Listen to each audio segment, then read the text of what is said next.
যদি বিএনপি জামাত ইসলামের মধ্যে এরকম চুপ করে বসে থাকতো ঘরের মধ্যে 10 বছর, তাহলে কি এই আন্দোলন সফল হতো? বাংলাদেশের গণতন্ত্রের ইতিহাস যদি কেউ রচনা করতে চায়, শহীদ প্রেসিডেন্ট জিয়াউর রহমান এবং বেগম খালেদা জিয়াকে বাদ দিয়ে কেউ বাংলার গণতন্ত্রের ইতিহাস রচনা করতে পারবে না। সংগ্রামী বন্ধুগণ, আওয়ামী লীগ যতবার ক্ষমতায় এসেছে ততবার এই বাংলাদেশের মানুষের মৌলিক অধিকার, গণতান্ত্রিক অধিকারকে হত্যা করেছে। তার অংশ হিসেবে গত 17 বছর ষড়যন্ত্রের নির্বাচনের মাধ্যমে ক্ষমতায় এসে আওয়ামী লীগ গত 17 বছর বাংলাদেশের মানুষের মৌলিক অধিকার, গণতান্ত্রিক অধিকার, মানুষের বেঁচে থাকার অধিকার হনন করেছিল হত্যা, গুম, সন্ত্রাস, নৈরাজ্য, হামলা, মামলা, নির্যাতনের মধ্য দিয়ে। আমাদের নেতা জনাব তারেক রহমানকে নির্বাসিত করা হয়েছিল আওয়ামী লীগের ষড়যন্ত্রে। বিদেশের মাটিতে বসেও তিনি বাংলাদেশের গণতান্ত্রিক আন্দোলনের এক নাগারে তিনি নেতৃত্ব দিয়েছিলেন। এই আন্দোলনের একটি পর্যায়ে জামাত ইসলামী তারা কিন্তু 2014 সালের অবৈধ নির্বাচনের পরে ঘাপটি মেরে বসেছিল। তারা কিন্তু কোনো আন্দোলন সংগ্রামে ভূমিকা পালন করে নাই। আরেকটি দল এখন বড় বড় কথা বলে, এই চরমনার ইসলামী আন্দোলন, তারা কিন্তু আওয়ামী লীগের অধীনে বারবার নির্বাচনে গিয়েছিল।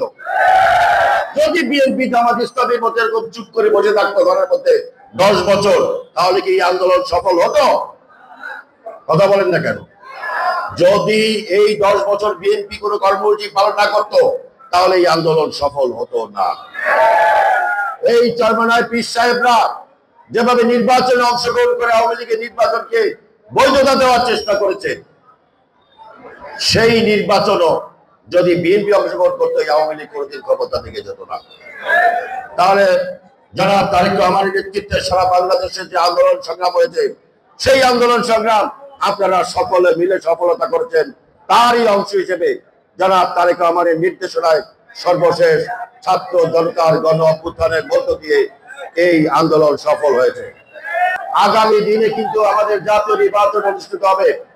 এই জাতীয় নির্বাচনের সময় আমাদের দলকে আরো সুসংগঠিত করতে হবে। দলের মধ্যে করে বিভক্তি রাখা যাবে না। যারা দলের সঙ্গে ছিল, আছে, যারা দুর্দিনে ছিল, তাদেরকে সামনে রেখেই আগামী দিনের বাংলাদেশ জাতীয়তাবাদী দল পরিচালিত হবে।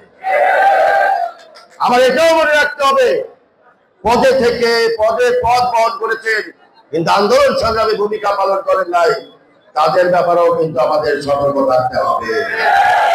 শুধু পদ দিবেন নেতাকে খুশি করে আর আন্দোলন সংগ্রামে ভূমিকা পালন করবেন না, সেই পদের কোনো মূল্য নাই। সামনে কিন্তু অনেক ষড়যন্ত্র আছে। আমাদের নেতা জনাব তারেক রহমান সাহেব কিন্তু বারবার বলেছেন মানুষের সঙ্গে মেশেন, মানুষের কাছে যান, মানুষের কাছে নিতে হবে, মানুষের সাথে মিশতে হবে, মানুষের মন জয় করতে হবে।